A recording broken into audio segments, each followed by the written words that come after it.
not going to be tolerated. We don't tolerate it. We're going to put a stop to it, and they need to understand that.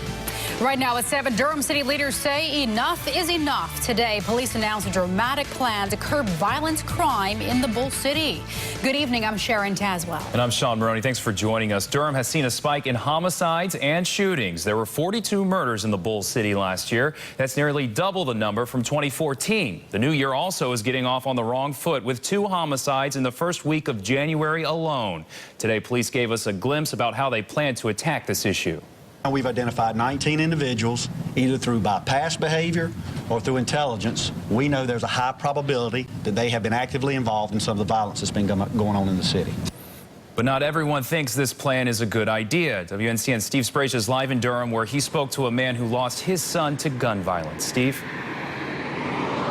Although police have come up with what they call a radical plan to try and curb the gun violence here by targeting suspected individuals, one man whose family was touched by violence says he's not sure the police alone can do the job.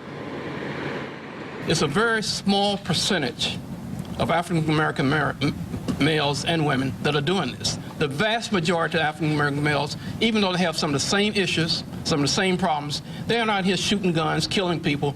Durham has seen a huge jump in violent crimes and a doubling of its murder rate in 2015. 42 died. Police were able to solve 26 of those cases, but among those still unsolved is the November 7th murder of Santonio Rochelle. The 33-year-old was the son of a local minister and community activist. You know, it was very hard. A lot of people asked me, how could you eulogize your son? How could you preach the service? My strength is in God. Police say they're going to target 19 people who they believe are the source of much of Durham's crime violence. To target 19 specific people is definitely not going to stop the violence in the city of Durham. Santonio's 10-year-old daughter already understands that.